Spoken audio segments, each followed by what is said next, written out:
عملی نیکی میں اصل شے ہے ہمدردی، ہمدردی میں مال خرچ کرنا، اور اس کے لیے ستون ہے زکوٰۃ۔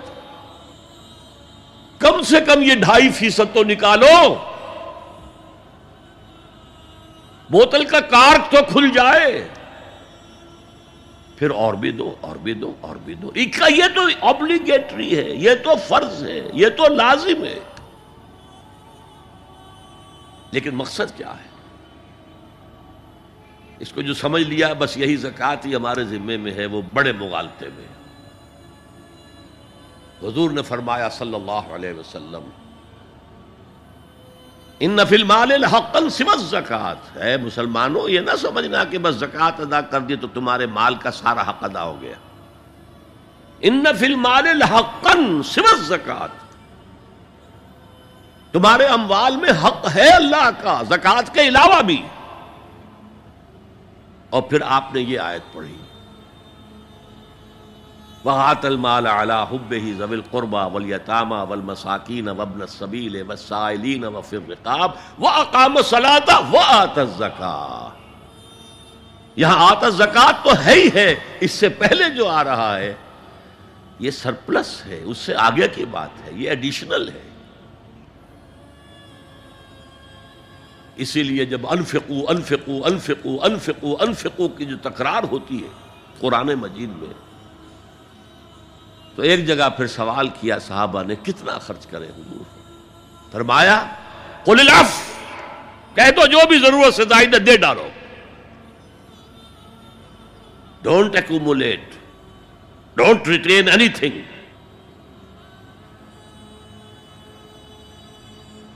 ایک بات آپ سے کہوں، آپ کچھ چونک جائیں گے، حضور نے کبھی زکوٰۃ دی؟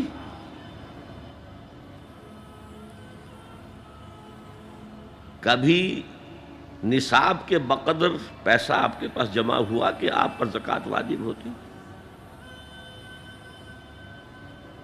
کیسی عجیب بات ہے۔ ارکان دین میں سے ایک رکن سرے سے غائب، کبھی آپ نے مال رکھا ہی نہیں۔ حضور کا اسوہ ہم جانتے ہیں، مسواک کر لی ہے، پانچے جو ہیں ٹخنے سے اوپر کر لیے ہیں، یہ اسوہ ہے؟ ہاں ہے، یہ بھی ہے، ٹھیک ہے، سنت ہے، اسوہ تو یہ ہے۔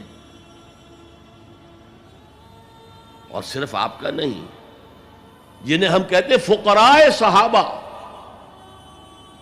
ابو ہریرہ، ابو ذر، سلمان فارسی، علی رضی اللہ تعالی عنہم اجمعین، یہ فقراء صحابہ میں سے تھے، کبھی کچھ نہیں رکھا اپنے پاس۔ میں نے بتایا تھا آپ کو شاید کہ حضرت علی کی جب شادی ہو رہی تھی حضرت فاطمہ سے، کوئی مکان تھا ہی نہیں، کہاں لے کے جائیں؟ ایک انصاری نے ایک حجرہ دیا ہے اپنے مکان کا، اس میں حضرت فاطمہ ودا ہو کر گئی۔ He didn't have any home۔ ابو ذر وہ تو دوسری انتہا کو چلے گئے تھے۔ قانون یہی ہے، حلال سے کماؤ، اگر ایک حد سے آگے بڑھ جائے تو زکوٰۃ دے دو، باقی تمہارے اختیار میں ہے، دینا چاہو دو، نہ دینا چاہو رکھو اپنے پاس۔ قانون اس سے زیادہ آپ کو پابند نہیں کرے گا۔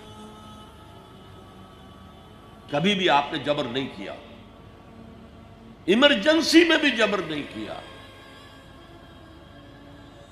ایک واقعہ آتا ہے کہ حضور کو کئی وقت کا فاقہ تھا،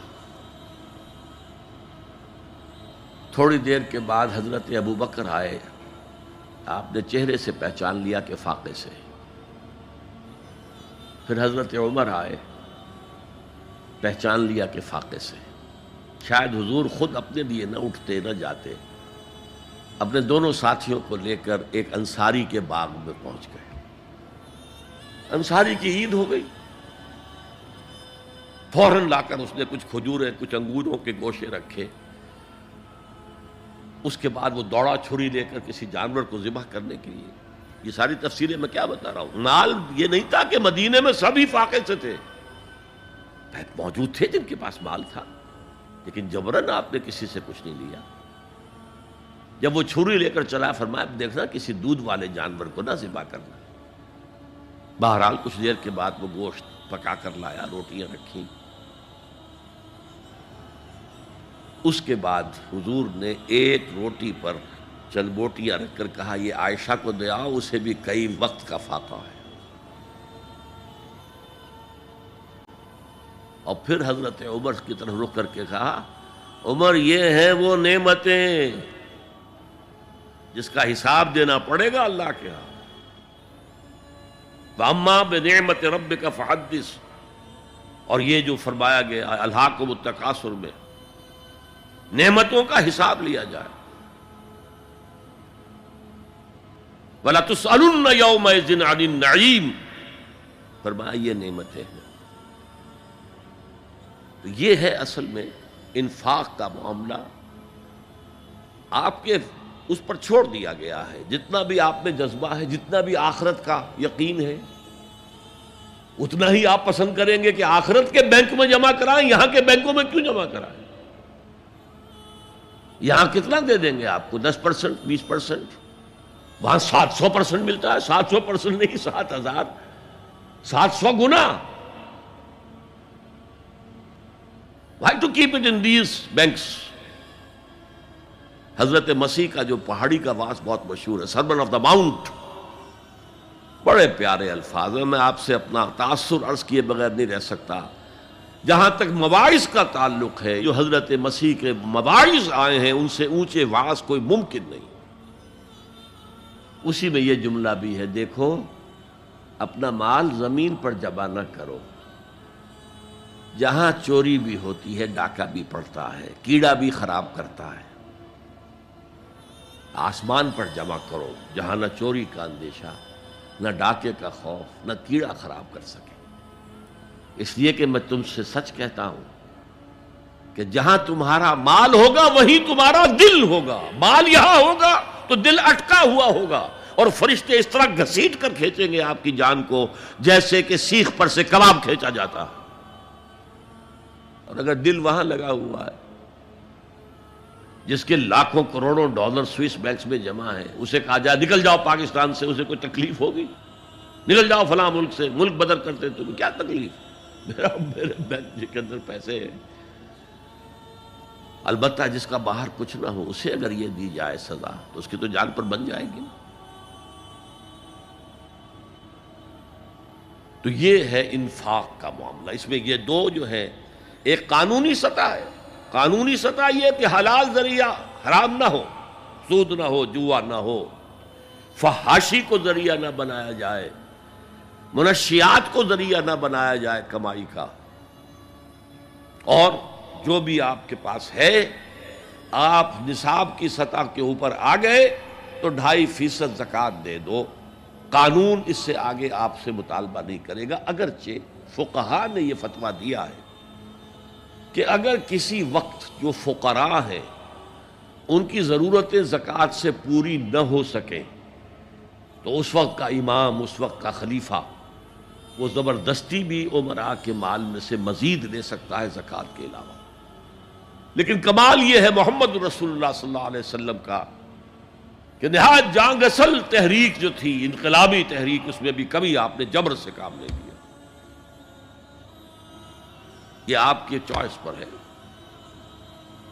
البتہ ایک معیار مقرر کر دیا، جیسے حضرت ابو بکر غزوہ تبوک کے موقع پر سب کچھ لے آئے تھے گھر میں جھاڑو پھینک کر۔ عام حالات میں یہ نہیں، ایک شخص آئے صحابی انصاری، میں اپنا سب کچھ اللہ کی راہ میں دینا چاہتا ہوں، فرمایا نہیں، تم چاہتے ہو کہ اپنے ورثاء کو قریب اور فقیر بنا کر جاؤ؟ اس نے کہا اچھا میں آدھا نہیں، آدھا بھی بہت ہے۔ فرمایا تہائی دیتا ہوں؟ فرمایا ہاں تہائی کافی ہے۔ وَالثُلُثُ کثیر، اور ثلث بھی بہت ہے۔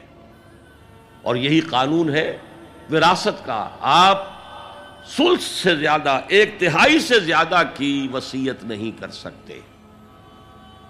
2/3 مال جو ہے کم سے کم وہ صرف قانون وراثت کے مطابق تقسیم ہو، اور کسی وارث کے لیے وصیت نہیں کر سکتے۔